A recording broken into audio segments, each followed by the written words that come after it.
Welcome to Econ 102, where economist Noah Smith and I make sense of what's happening in the news, technology, business, and beyond through the lens of economics. Let's jump right in. Hey everyone.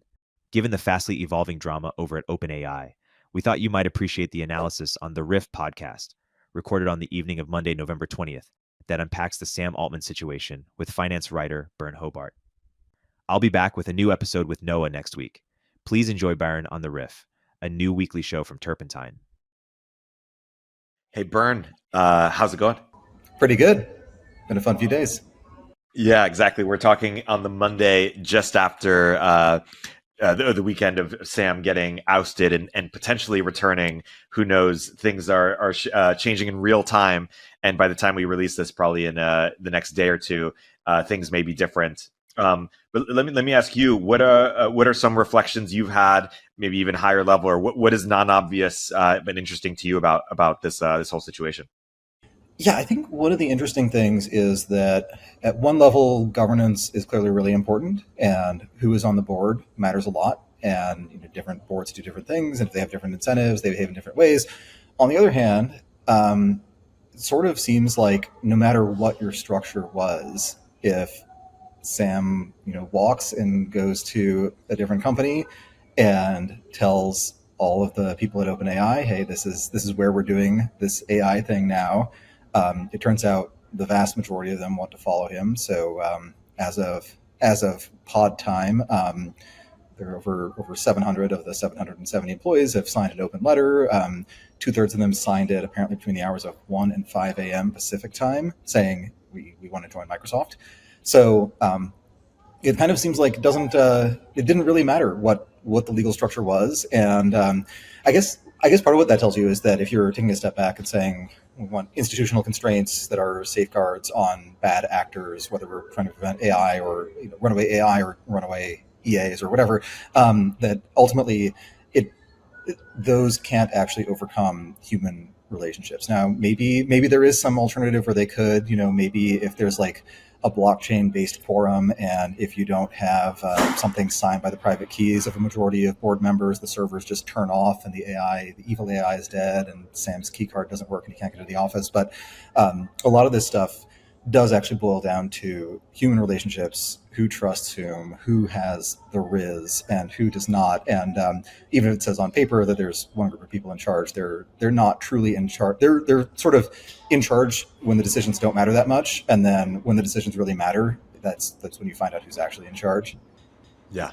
So I think that's one piece of it that's interesting. I think one other piece is just on the discourse that people were pretty quick to fit this into some kind of narrative. And I've tried to be as agnostic as I can. Like, I, personally, given my own biases, would love it if what happened was there was just a really, really cool AI advance, and Sam thought this is going to create a very cool product with a lot of ARR, and then a majority of the board members thought, no, this is actually going to kill us all.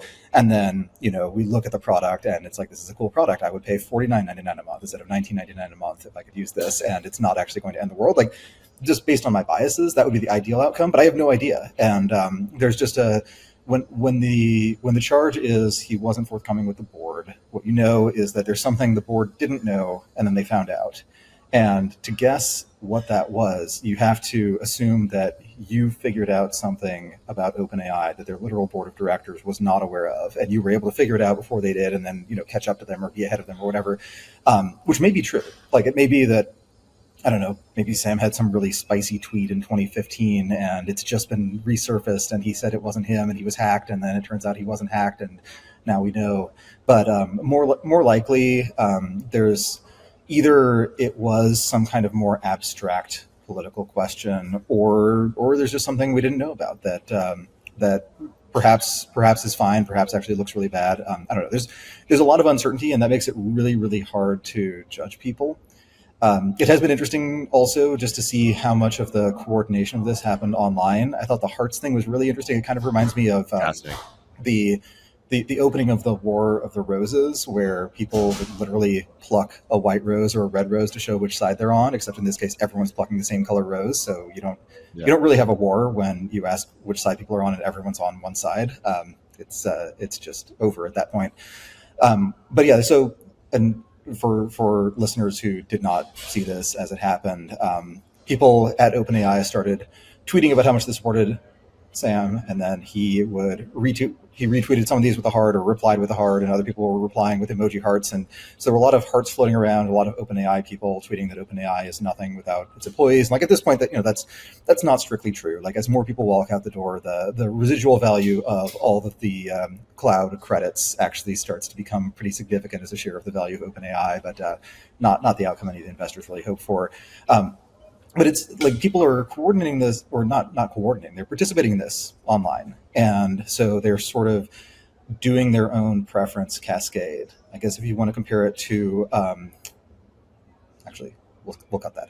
I can't pronounce the name of the guy I wanted to compare it to. The East European dictator who was doing a speech, and he said everything is fine. And then if you watch the video of the speech, you could hear the crowd getting angrier and angrier at him, and he finally realizes he's got to run off, and then he gets executed the next day. Maybe too dark. So we'll skip that.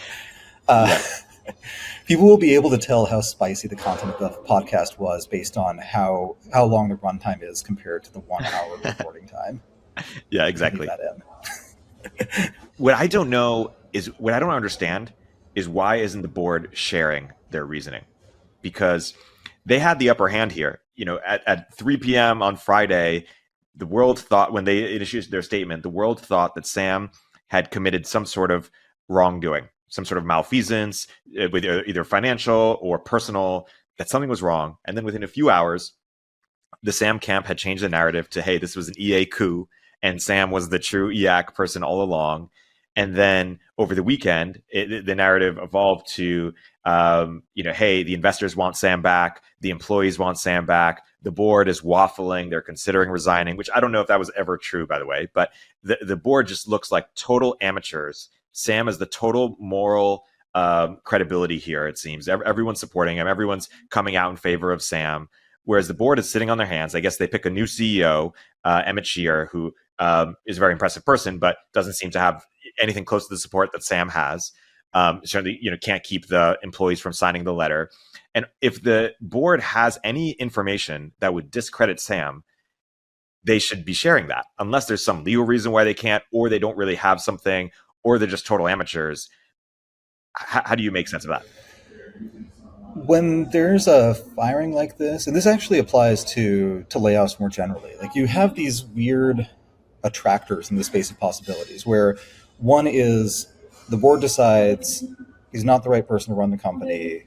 We probably all agree, like maybe he agrees too, and we also don't want this to be any more painful than it needs to be. So, Sam is getting promoted to executive chairman, and then 3 months later, Sam is starting a new thing, and it's a side thing. He still loves OpenAI, and then like a year later, hey, no one at OpenAI has seen Sam around. I guess he is fully stepped down. Like that's sort of how you do it in a lot of corporate America. Is like you give people this really nice glide path to quitting, and it shows up in other places too. Like in some financial firms, people they keep their health insurance through Cobra, but they also keep their Bloomberg access, so they can spend this brief period sort of pretending they still have a job, at least as far as everyone outside of the company is concerned.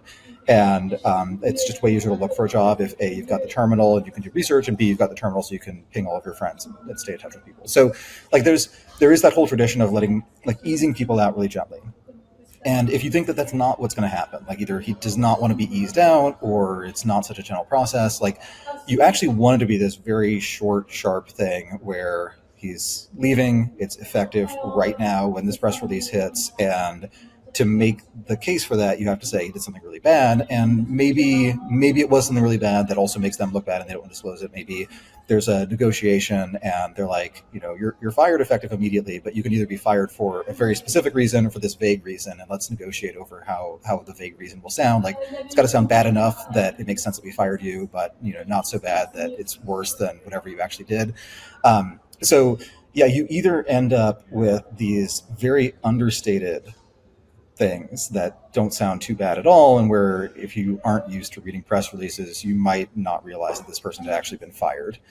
or it sounds pretty bad. It's kind of like a corporate execution, and they're out, and it's really clear they're not coming back. So I think if you don't think you can gently ease someone out, you basically have to do that if they've got to go, and then it's just a question of does the board have the ability to execute on that, or will they try to do it and he'll say no. And there's like Matt Levine has written some fun stuff on corporate governance. There's actually this weird thing in China in particular where there's a company chop, like a stamp you use to officially sign official documents, and the person who has the chop is legally pretty much in control of the company. Like they can sign off on things that other people can't sign off on. And there's this wonderful book, Mr. China, about a private equity guy who was investing in China in the 90s. And sometimes the plot lines are literally the CEO ran off to a different country, he took the chop, and so he was able to withdraw all the company's money from his bank account, transfer it to his offshore bank account, and that was it. That was the end of the company. So I guess that is actually a case where you do have a sort of technology-based hardware solution to this governance problem. And so whatever the messy human issues are, the person who controls that private key can do whatever it chooses to do.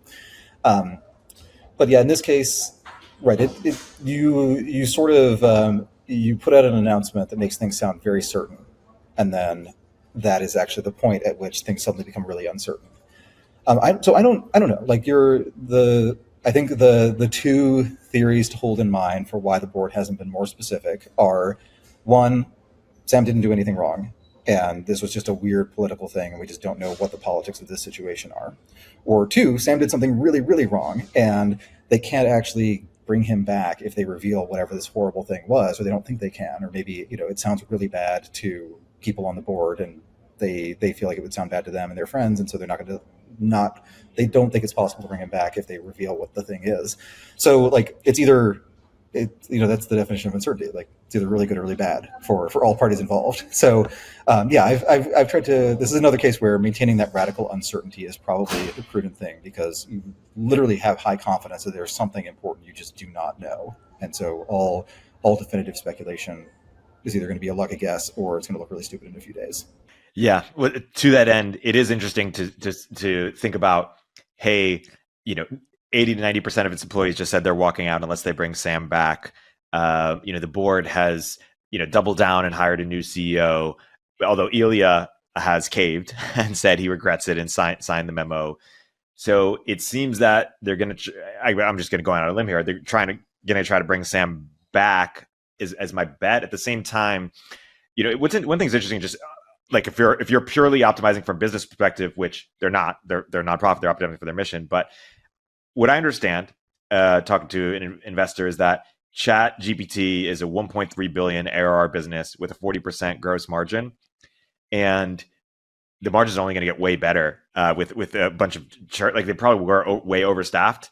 They can't afford to lose their best people, et cetera. But is the company toast if even 30% of people walk out? Like, what is the threshold at which, hey, this is really bad for the business, given the head start they have technologically, but also in terms of contracts, in terms of brand? Any thoughts there? If they actually lose a material chunk of their employees, it would be just the turnaround, like the most impressive turnaround in recent corporate history, if they survive and remain a viable company and continue to grow. That said, they do have the nice head start of they have ChatGPT, they have a really good brand name. I'm sure there are a lot of people who wanted to work at OpenAI and would still be open to that. I'm sure that of the people who either haven't signed the open letter or who signed it but wouldn't necessarily actually go to Microsoft if they were faced with this stark decision. Like, I'm sure they're really good people, so it would still be a really, really good AI research lab, even if they lost a lot of people. But there's also this momentum dynamic where it's just really hard. Like, when a company is succeeding, it's much easier for them to recruit. It's much easier for them to do nice corporate development deals. It's much easier for them to raise money. All of that feeds into further success. So you tend to have to keep the momentum going. This is why when you talk to founders, everything's always going great. Like, it's never bad. They never lost their biggest customer. They never lost their best employee. They're never like on their last 2 weeks of cash on hand or whatever. Like everything's always fine. And it's just really hard at this point to claim that things are even remotely fine. So I think if they did have a turnaround, it would have to be around some specific narrative where they have to convince a very large number of people that it's really, really fortunate that OpenAI exists, given that Sam and all of these people went to Microsoft and are doing who knows what and building whatever. So I think at that point they sort of have to pivot to being either pivot towards being much more of an AI safety friendly lab, or they have to just do like a heel turn and be like, we are now EAC all the way. And the problem with either of those pivots, like the EAC pivot is just crazy given who they hired, that Emmett is clearly really worried about the potential for AI to end the world. So can't really do that unless they get rid of yet another interim CEO. Apple had, or not Apple, Yahoo had they had 4 over the 9 months that I worked there. So it has been done, but it gets harder every time you fire one to survive. It gets easier to fire the next one. But if they try to pivot towards we are the safety conscious lab, then there's there are other safety conscious organizations. So they're Anthropic without the head start, and probably with other disadvantages. But they would have a lot of Azure credits, so there's that going for them. So it's tough to keep something like this moving when the company faces a really huge setback, unless there's a core of people in charge who really believe in the mission and believe that this company is the only one that can accomplish that mission, and who are really willful and effective. And so you just betting on them surviving is betting that a lot of those extremely effective, extremely committed people don't go to Microsoft, that they're more committed to OpenAI than they are to Sam and company. And we'll see. We'll see how many. I mean, I'm curious about how many new employee badges Microsoft has actually printed up today, and how many people are getting their new company-issued laptops and signing into Teams for the first time, all that stuff. It seems like, one level things are moving really fast. At another level, nothing's happening. Everyone is the people who are actively involved in this, whose fates are, their fate, and in their view, perhaps the fate of all humanity, is up in the air. What else are they doing but checking Twitter, just like the rest of us? Yeah. I guess their group chats are probably a little bit more interesting, but I think the volume of group chat conversations is probably pretty consistent across these different groups. Yeah, it's fascinating. I feel like this has got to be one of the most interesting corporate dramas of all time. This is tremendous. Hey everybody, Erik here with a word from our sponsors. Have you ever wondered where your donation could have the most impact? In 2007, a group of donors had that exact question. But when they sought out information from charities to help them answer this question, they instead received cute pictures or unhelpful stories. Their experience led them to create Givewell, an organization providing rigorous, transparent research about the best giving opportunities they've found. Givewell has now spent over 15 years researching charitable organizations and only directs funding to a few of the highest impact opportunities they've found in global health and poverty alleviation. Over 100,000 donors have used Givewell to donate more than $1 billion. Rigorous evidence suggests that these donations will save over 150,000 lives and improve the lives of millions more. Givewell wants as many donors as possible to make informed decisions about high-impact giving. You can find all of their research and recommendations on their site for free. You can make tax-deductible donations to their recommended funds or charities, and Givewell doesn't take a cut. If you've never donated through Givewell before, you can have your donation matched up to $100 before the end of the year, or as long as matching funds last. To claim your match, go to givewell.org, pick podcast, and enter Econ 102 at checkout. Make sure they know that you heard about Givewell from Econ 102 to get your donation matched. Again, that's givewell.org to donate or find out more. This episode is brought to you by Daffy. Daffy is the most modern and accessible donor-advised fund, and they have a mission I think we can all get behind, helping people be more generous more often. Daffy stands for the Donor Advised Fund for you. With Daffy, it's so much easier to put money aside for charity. You can make your tax-deductible contributions all at once, or you can set aside a little each week or month. And you don't just have to donate cash. You can easily contribute stocks, ETFs, or crypto. Then you can give to more than 1.5 million charities, schools, and faith-based organizations in a matter of seconds. My favorite part about Daffy is that it lets you be more strategic with your giving and tax planning by having a single source of charitable deductions. Plus, you never have to track receipts from your donations again. Daffy does it all for you. It's free to get started, and they're giving Econ 102 listeners a free $25 to give to the charity of your choice. Go to daffy.org/econ102. That's daffy.org/econ102 for a free $25 to give to your favorite charity. The Microsoft point, I mean, what a coup by Satya. One wonders what he offered. Is he offering Sam that, hey, one day you'll be CEO of Microsoft? Is he saying, hey, you'll get the same offer OpenAI? Yeah, that's what I think. I think he probably put a date on when he is also getting promoted to chairman of the board, and Sam is stepping up. Like, that's, to me, it's either that or, well, I guess, yeah, it's tough to make the case for joining a big company with an AI lab versus doing your own thing. I think that possibly Satya, he seems like a really great guy, and I respect him a whole lot. I'm a Microsoft shareholder. I'm very happy that he's in charge. He probably did not get to the position he's in, and Microsoft probably did not get to the margins that they have if he were a pushover. So my guess is that a lot of this conversation with Sam was about things like, here are Microsoft's plans. Here is Microsoft's budget, which for AI is going to be effectively unlimited. And here's all the stuff we think we can accomplish together, et cetera. And, maybe there was some talk about, we will need a CEO someday, and you seem really promising, and we'll be a much more AI focused company by the time I step down, et cetera. But I think the other piece of it was saying, hey, have you talked to NVIDIA since the story about you trying to start your own TPU company to get them out of this space and stop relying on them so much? Like, have you talked to them since this story came out, and have you specifically asked them how soon you could get GPUs and what the pricing would look like, and whether you get bumped back in the queue because there's a huge order backlog for these? Like, I think maybe it is actually harder for Sam to, like, harder for anyone, but especially for Sam to start an independent AI lab. It would be funny if he ended up starting a lab on his own, getting lots and lots of brilliant people, and having all of them just drumming their fingers on the desk, waiting for access to, the one H100 at the office or whatever.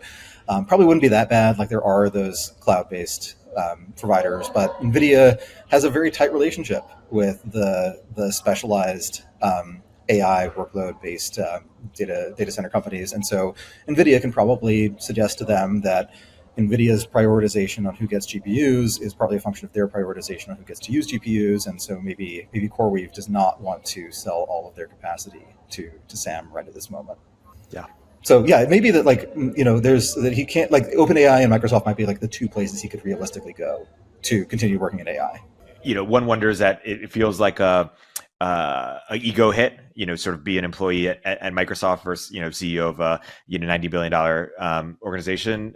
At the same time, Microsoft's a $1.3 trillion company, and this is likely a landing spot, to see, one, if he goes back to OpenAI. Two, he gets the benefit of Microsoft's access, which include all of OpenAI's IP and resources. And it looks like Satya probably gave him a sweetheart deal that allows him to sort of make a comeback story, even if he's not granted the OpenAI keys to the kingdom again. Although I predict he will. But we'll find out likely by the time this episode's up, perhaps. Yeah, I mean, so one thing to think about is, like, Satya is 56 years old. He does not need to retire right now, and probably was not planning on retiring in the next couple of years anyway. So there is actually this long period for plausible deniability where Sam can spend the next couple of years working really hard on Microsoft's new AI lab and doing cool stuff in AI, and gets to say, this is what I want to do all along. Like, OpenAI was the best way to do it for a while, and now Microsoft is the best way to do it, but it's still the same thing.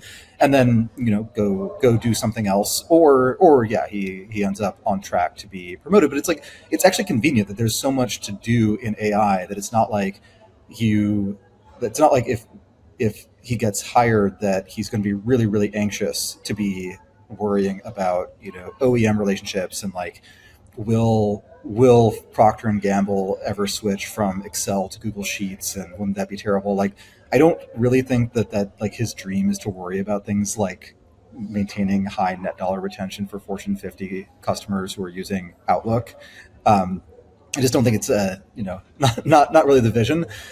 But if he does well in Microsoft AI, so that's where he goes, then by the time Microsoft needs a new CEO, it's much more of a company that used its position in office software and cloud to become dominant in the deployment phase of AI. Like I was chatting with a friend earlier and I concluded that Microsoft is actually like the bet on a slow takeoff scenario in AI where it continuously gets better, but it's always better at augmenting human behavior and at making particular jobs more efficient or making some jobs obsolete, but it's never replacing entire institutions, or it takes a very long time to do that. Like in that scenario where the AI is really valuable, but it's not totally apocalyptic and world changing, the actually really valuable thing to have is distribution.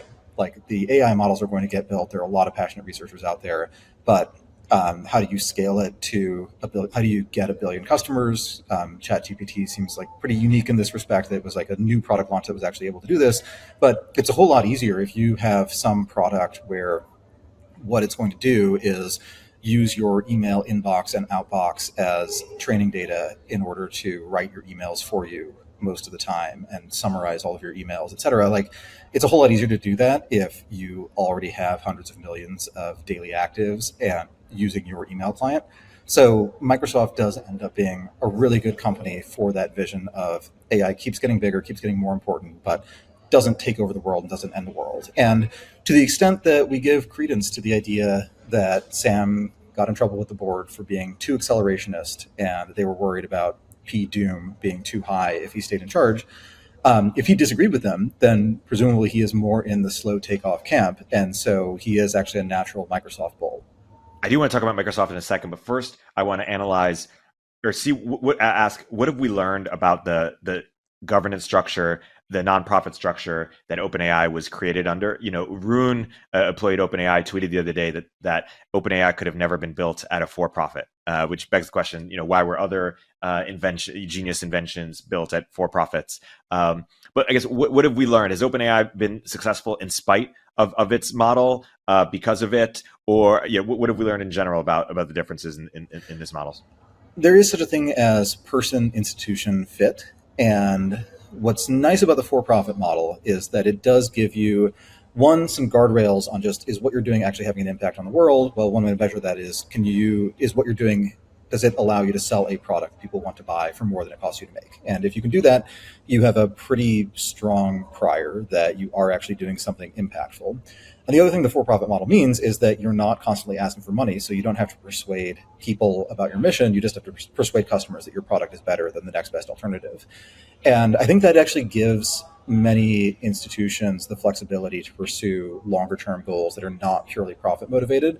And then that actually feeds back into their profitability. So SpaceX is kind of the canonical example where you could imagine a charity that's devoted to making humans a multiplanetary species, but that's also a charity where at some point Musk would have said something that offended the major donors. Like he probably would have very quickly offended every single major donor. They would have all pulled their money and no more SpaceX. But if SpaceX bootstraps to that by actually building a profitable business, then they learn more, they're able to hire more people and better people, they're able to iterate towards their long-term goal, but they're also able to hire people who just didn't see themselves working at Boeing and making a 1% better but 30% more expensive fighter for the rest of their careers, and just constantly iterating on how much more can be charged the Pentagon for this. So sometimes you get a nice feedback loop where, because that vision implies a profitable company in the future, you sort of build the company and then shape the world in line with that vision. So I don't buy the idea that something like this could not exist as a for-profit company. On the other hand, it does exist as a quasi for-profit company embedded in a nonprofit structure, and with this very strong nonprofit history and ideology behind it. So, as N of one, but yeah, OpenAI clearly was not built by a purely profit-seeking entity. So maybe there is something special about it, but my guess is no. My guess is that this all would have been much simpler and more straightforward and less chaotic if there were just a regular board. If various venture capitalists had board seats, and Microsoft had a board seat, and other related parties had a board seat, and they were trying to make decisions that maximized shareholder value.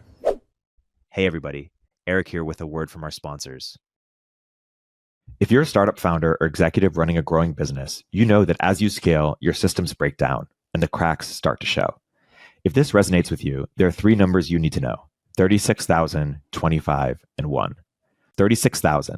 That's the number of businesses which have upgraded to Netsuite by Oracle. Netsuite is the #1 cloud financial system, streamline accounting, financial management, inventory, HR, and more. 25. Netsuite turns 25 this year. That's 25 years of helping businesses do more with less, close their books in days, not weeks, and drive down costs. 1, because your business is one of a kind, so you get a customized solution for all your KPIs in one efficient system with one source of truth. Manage risk, get reliable forecasts, and improve margins. Everything you need all in one place.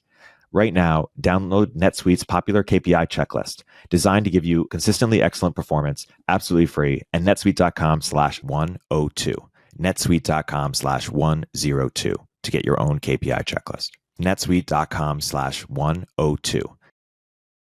The Riff is sponsored by my longtime partner, Secureframe, the only compliance automation platform with AI capabilities that helps customers speed up cloud remediation and security questionnaires.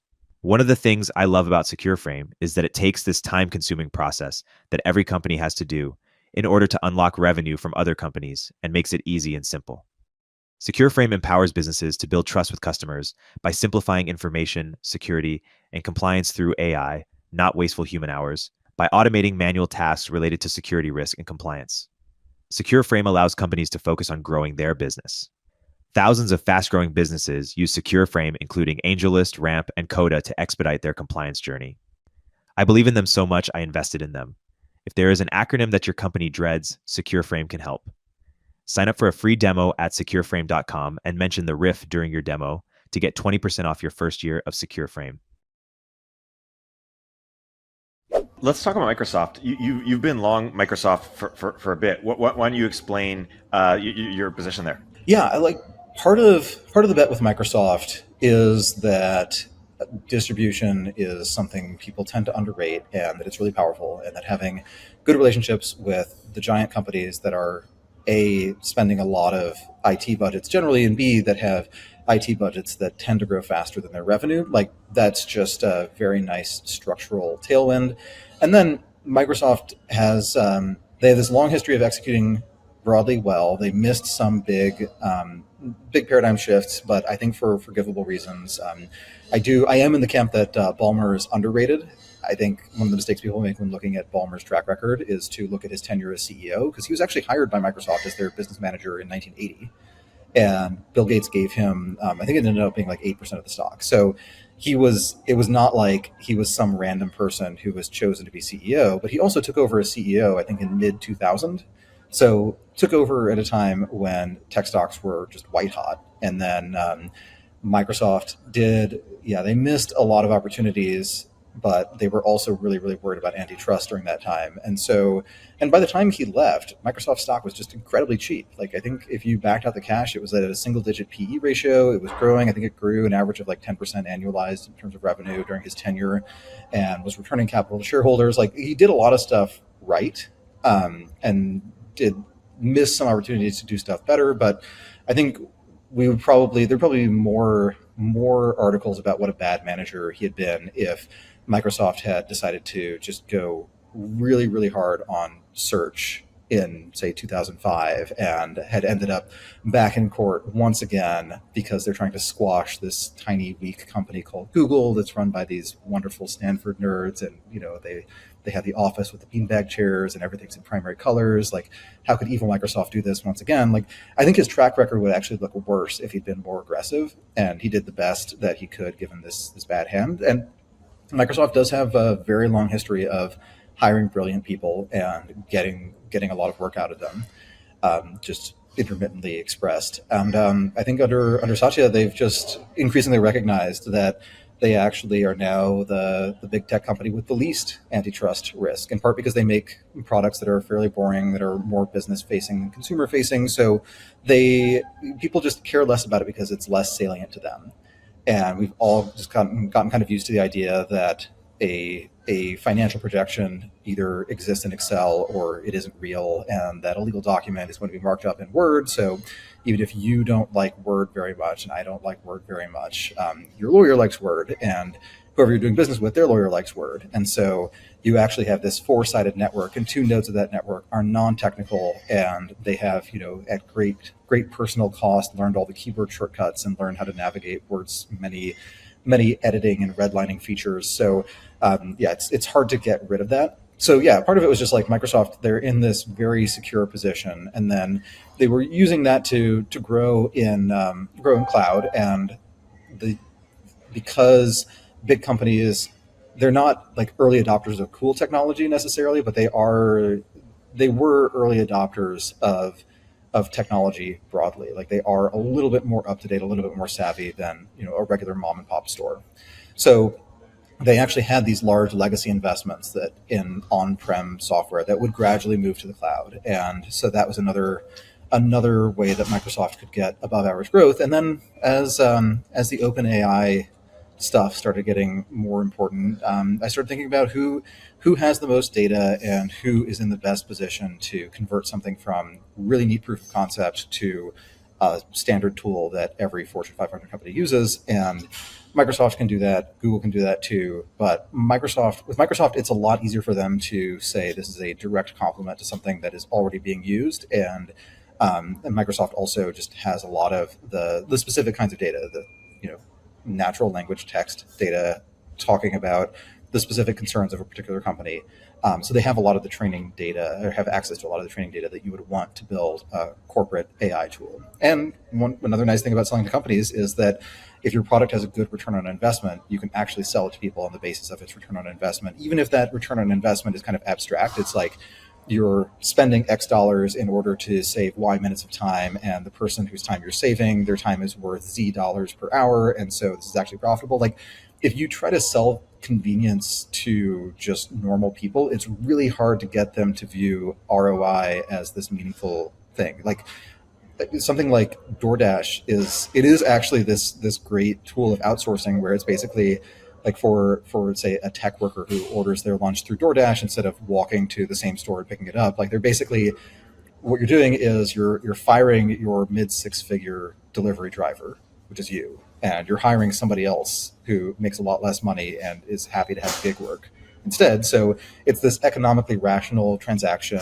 It marginally reduces, or I guess it increases incomes in the 20th percentile, and has an ambiguous effect elsewhere, because if using these conveniences allows you to do slightly better at your job, get a slightly larger raise, like you do actually increase income inequality, but you increase income inequality by making everyone better off, but making the white collar workers with laptop jobs much better off than everyone else.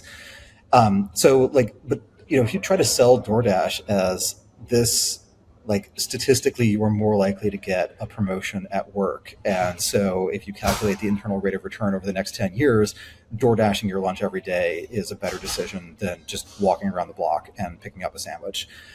No one would buy it. It has to actually be sold as this sort of convenience / indulgence. It's the easy, lazy choice, and you just do it without thinking about it. But corporations, they do some things without thinking about them. But things like this, they do tend to think about them and tend to try to run the numbers. And fortunately, a lot of the numbers on, looking at someone's day, seeing how many hours a day do they spend on emails that take them 5 minutes that would take GPT 4 or 5 seconds, you can actually come up with a really high return on investment, even for a fairly expensive Copilot type product. Not to mention the coders, who, of course, their time is really expensive. They do spend a fair amount of it on boilerplate stuff. And for them, like, part of it is like this, there's a return on just not having to break your train of thought by looking up the syntax of this thing that you've done intermittently in this language for a really long time, but you always forget, what order it is, what order the arguments in the function are in, or whatever. Like, being able to not lose your train of thought and just get that thing written so that you can spend your effort on the lines of code that actually matter is really valuable. That part gets really hard to measure. Measuring programmer productivity is just a notoriously difficult problem. That's why you do stock options, because you just don't know what people's individual work is worth. So you want their outcomes just tied to collectively, did the company do well or not? But it's clear that if you're saving some percentage of the time for people who are extremely well paid, that you have a lot of pricing power when you're selling that to a corporation, and then much less pricing power if you're selling that to individuals. So that's the Microsoft bull case. That's well articulated. Let's pretend we're going back to 2010, and we're predicting sort of Microsoft over the next 10 years, and we're making the bull case then around why Microsoft's going to have a turnaround and be one of the most valuable companies in the world, and kind of shock everybody that way in terms of being an innovator. Like, what are the biggest things we'd point to of what would have to be true? Like, what explains the significance of the turnaround from a strategic perspective? What did they do that maybe other players didn't? I think if you go back that far, it's just kind of cheating to say like, this is how you would have predicted the turnaround. Like I think the people who were pounding the table saying Microsoft is too cheap a stock in the early 2010s, they were just talking about the PE ratio. They're like, this company it's really tough to disrupt this business. Clearly, the DOJ tried and they failed. Google has tried in Office tools. They've made an impact, but they haven't led to this wholesale shift. So I think if you were making the bull case then, you would have just said Microsoft, it's kind of an unfortunate situation. Like they could be a bigger, better company, but they're still a good company. They're still growing. And so they're still just like this nice tool booth on IT spending broadly, which we think is going to go up. I think that the actual turnaround, and some of that is that they did figure out cloud pretty early and they recognized some of their strengths in that space. But I think I was definitely not aware of that as a potential bull case for Microsoft 10 plus years ago. I think it was like an interesting detail in the story when it came out, but it sort of looked like they were kind of trying to copy Amazon instead of trying to copy Apple with the Zune or something, or try to copy Google with Bing. Like just one more instance of Microsoft not really knowing what they could do and trying to copy some other big tech company. It's just in this case, it turned out to be something that was actually close enough to their core competency that it was actually the right thing to copy, and they were the right people to do the copying. Let's talk about some other big tech companies. What we're doing, sort of, we're canvassing. Let's talk about Meta and let's talk about Google. I know you've been you've disclosed that you're long Meta, so I want to hear that bull case, and then I want to hear your thoughts on Google. Yeah. So Meta, they're another company that was just surprisingly well positioned for AI. They've been talking about AI for a long time, and they have just a ridiculous corpus of natural language text data that reflects normal, informal, day-to-day conversations. And one of the really interesting things they've been able to do is they've been able to use this to train a lot of moderation tools. And in particular, like moderation tools, if you're trying to catch people who are selling firearms or drugs online, that's not trivial, but it's not super hard. But there are categories of text online that are just really hard to moderate because you have to get good at detecting sarcasm. So in their quarterly reports on content and what's been automatically removed, what hasn't, they actually track bullying. Used to be the category where they actually had a pretty low hit rate. Like most of the bullying content that was flagged and taken down was flagged by users and not by their algorithms. Whereas for stuff like ISIS recruitment, like 99.9% of it, if you post, you should join ISIS, here's the sign up form, it doesn't, no human being will see it. It just gets taken down right away and your account gets deleted.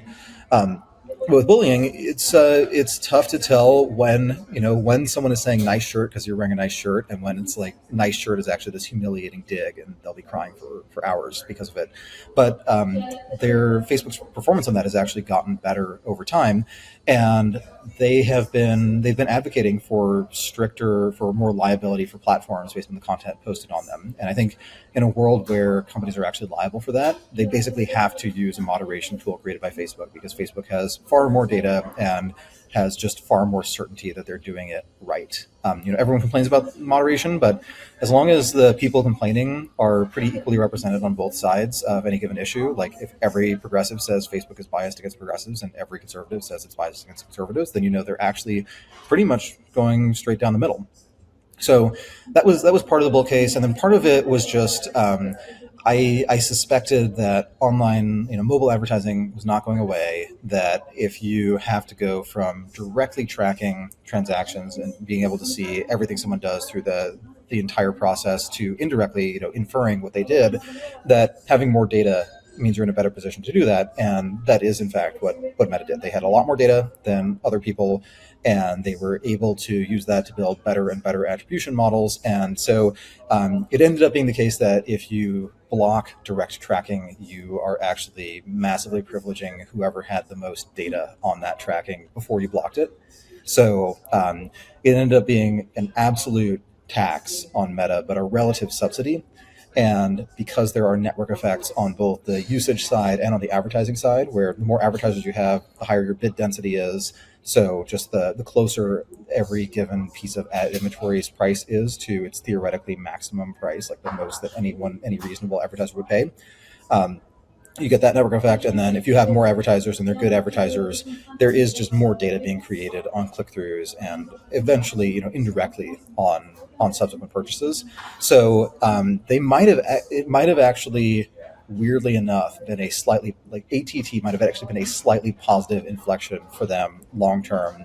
Maybe not in net present values, but in just absolute future value terms. Like it could actually end up being a bigger business because it would be more dominant in online advertising or in mobile advertising than it otherwise would have been. Oh, and then Google. Yeah, please. I like Google a lot. I guess maybe I should be long Google because they sort of have Microsoft in 2011 vibes of so much great history, amazing businesses. You can still see why some things are growing, but it's hard to see what they do next. And they've tried some things that haven't necessarily worked, and there are other people who are building better versions of things that they came up with. I guess that's less of a Microsoft thing, but they definitely have that problem of all of the people who worked on attention is what all you need were at Google, and then have mostly or maybe entirely left to start or join other AI companies. So I think the business is an amazing business. Like search may just have the best economics of any business because you have so many different positive feedback loops where if you have more searchers, you get more data. You can use that to better optimize your rankings. You get more ads. You can use the ads to buy more distribution. You get more searchers. Like all these things are feeding into each other, and it becomes this incredibly ubiquitous, wonderful, universal tool. So I think that's really interesting, and I actually suspect that Google shareholders will be pretty happy over the long term. But there's rarely a point where I look at Google and I'm like, this is an amazingly underrated company. It seems like a good but fairly rated company. And that's just it's a tough category to make money in, because the problem is, like, if you're absolutely right, you make slightly above average returns. And then if it turns out they do something really wrong, or, Bing somehow does take material market share in search, or people change the way they search in a way that's bad for Google in absolute terms, or even they change the way they search in a way that's bad for Google's gross margins because everyone is demanding a Bard query instead of a normal search query, and it costs an order of magnitude more to serve it. There are a lot of things that can go wrong, and if you buy a company that is priced for pretty good performance and then it doesn't do quite so well, then that's a pretty painful position to be in as a shareholder. Yeah. Which of GAFA, including Apple, Amazon, Google, Facebook, Microsoft, would you short if you had to? Or which are you the least long? It's so tough because they're all great companies, extremely well run. They're always cooking up really interesting stuff. If I had to short one, probably Apple. And my thinking there is that, one, you always have this hardware cycle risk where they do have to keep making better and better phones, but the replacement cycle keeps extending as the phones get better, and it's just hard to find new things people could do that would make them even better. On the services side, which has been the bull case for Apple for a long time, it just becomes more and more of a strategic risk for everyone else in the mobile ecosystem to let Apple always capture incremental revenue. And in a lot of cases, there's just not much they can do, but they're always plotting, and they're always thinking of what can we do to make it so the next time we're negotiating with Apple, it's not quite so painful for us. And I think that's just a tough position for anyone to be in. It's they seem like much more reluctant than other companies to allow the creation of some mutually beneficial ecosystem. They seem to want a lot more control, and they want a lot more of the economics. I guess Amazon has that problem too. But Amazon is also just pretty ruthless and is just much more. I think Amazon is much better at just testing a lot of different things at once, and of launching a lot of stuff all the time, and always having something that could end up being this next big source of long-term growth. So it's I think tougher to be negative on Amazon. But so yeah, if I had to short one, it would be Apple. But I don't see myself shorting Apple on the view of this stock's overpriced and it's going to crash. If I shorted Apple, it would be I have too many long positions. I need to short something, and I want to short something I don't think is going to rip 20% in a flat market anytime soon. So Apple it is. I want to zoom out and just because it's connected to the OpenAI. I want to talk about effective altruism movement because some people are claiming this is an EA coup. It's pretty fascinating how EA's brand over the past year has taken a bit of a nosedive. I feel like even before the SBF thing, Will come out with this book, and I feel like people they had a New Yorker profile. It was maybe getting too big for its britches or something. I feel like there were, people who were unhappy with it, both from the inside and the outside. I don't know. It kind of developed this a little bit of a stench or something, or maybe become too mainstream, too affiliated with the Democratic Party, maybe for some people. But then SBF, really was a negative, hit to the brand because he had sort of been such a poster child for it, and the values. It got kind of conflated with sort of relentless utilitarianism at all costs or something, including moral ethical lapses, and then them leading the charge on the AI doomer debate, and EAC sort of being a countermeasure that has a lot of sort of underdog, aggressive, built positive sum, alpha energy to it, and just better memes, perhaps better Twitter Spaces. I don't know. And so I'm curious, what's your kind of reaction to my characterization of EA's sort of downfall in status among our sort of peers, I guess? And what do you think about that? So EA was probably overrated. I wouldn't say a year ago, but like a year and a month ago. So before FTX collapsed, overrated. I would say now they're underrated. Like it is, if you look at the early stuff they did, it was one, if you want to do good for the world, you should figure out what does it actually mean to do good, and you should try to be rigorous about this. Like define what you're actually trying to improve about the world, and then figure out how do you turn dollars into an improvement. You could view it as sort of part of the neoliberal project of subjecting more things to market discipline and saying it's not, when you give to charity, you don't feel good. You shouldn't feel good that you gave $100 to a good cause. You should feel good that your $100 bought X number of mosquito nets or dewormed a certain number of people or whatever. And I think that is actually helpful, that a lot of nonprofit institutions just spin their wheels or are a sort of accidental grift that is just not accomplishing very much for the world. And if you start measuring it, then you do some good. I don't know I do not believe Bill Gates identifies as an effective altruist, but he was actually pretty well known, well regarded for doing that kind of thing, and for actually trying to measure outcomes, and for doing things like running programs that were trying to improve educational outcomes, measuring whether or not they affected educational outcomes, cutting the budget because they had no affected educational outcomes, et cetera. Like that is good, and you want more of that in the nonprofit sector.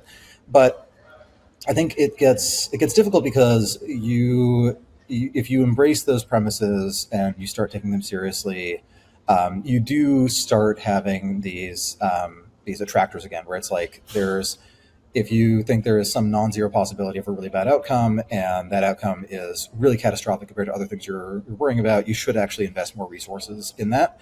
And what I think might be a useful curative for that attitude is like applying some kind of discount rate, some kind of uncertainty metric to those things. And they do try to do that. Like it's, I think one of the nice things about EAs is that every criticism of EA that I have heard that is not a criticism of just fundamentally utilitarianism is wrong, which I think is a strong criticism. True. Like every criticism beyond that, everything about the implementation or the details of the strategies or the thought process, like you will probably find a thread on the Effective Altruist forum, or even more likely on Less Wrong from a decade ago, from someone in the movement or in that sphere making that exact argument. And all of the famous EAs will have hashed it out in the comments section and will have incorporated that critique into their thinking somehow. So they do take ideas seriously. They do take this stuff seriously. But I think there's if you are trying to optimize for this utility variable that cannot be measured by anybody, then that may guide you towards doing genuinely good things. But because you can't actually measure the thing you're fundamentally optimizing for, it's hard to actually get that right. So yeah, I think EA's they've definitely had some negative headlines recently, but some I think that they've been a helpful contribution to the discussion. I think they've certainly donated more kidneys and probably saved many more lives than the vast majority of their critics. Actually, I don't know. I don't know of any prominent EA critic who can credibly claim to have saved more lives than the typical famous EA has contributed to saving. So I think that's actually something you should think about if you're criticizing EA really aggressively. Is like, how many are you using all of your organs right now, and is there someone else who could use them more? And if you are not sure what step to take, contact your local EA. They will be really, really thrilled to help you. So I think you should at least have some response about why you want to keep your organs. If you want to go too hard against the EAs. But I do just fundamentally disagree that utilitarianism works, and I think that since it's supposed to measure things based on how they work, that makes it difficult to justify. Tyler Cowen, in his book Stubborn Attachments, outlines his moral philosophy, and I think he calls it common sense utilitarianism.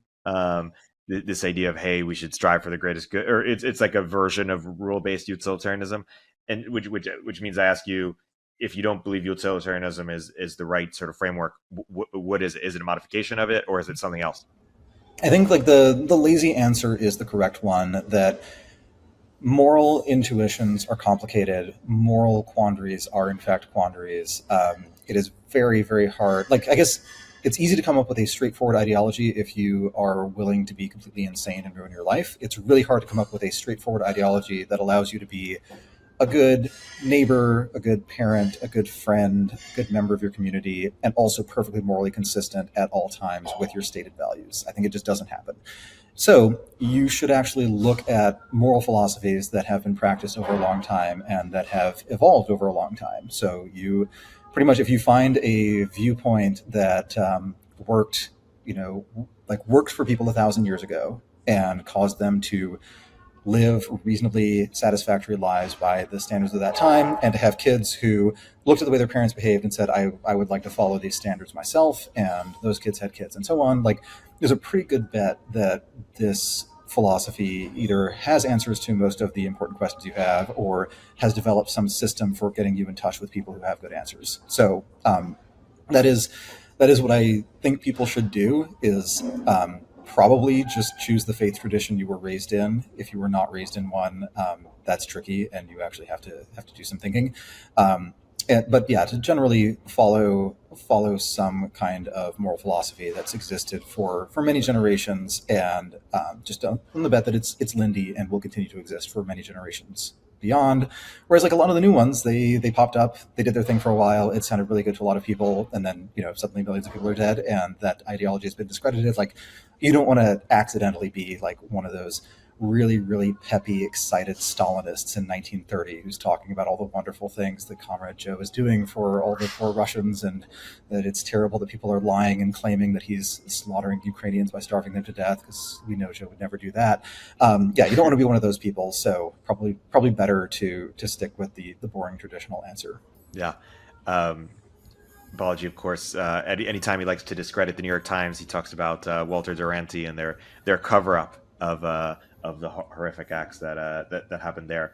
Well, on that encouraging note, let's wrap. This has been a fun conversation about what is perhaps one of the biggest corporate dramas that we've seen in quite some time, that we are still living through. That maybe when we chat next week, we'll have some clarity on. It'll be fun to I can't wait. Things are developing, and I'm really excited to see what happens next. And also, it'll be nice when everyone gets back to work shipping cool stuff. That's one that makes it so exciting. Is OpenAI is actually pushing out the production possibilities curve, and they're actually making things possible that were not possible before. Totally. And they have a fast shipping cadence, good products. I use a lot of their stuff all the time. So wherever those people end up, I hope that they get back to shipping soon. Yeah, that's a great note to close on. Upstream with Erik Tornberg is a show from Turpentine, the podcast network behind Moment of Zen and Cognitive Revolution. If you like the episode, please leave a review in the Apple Store.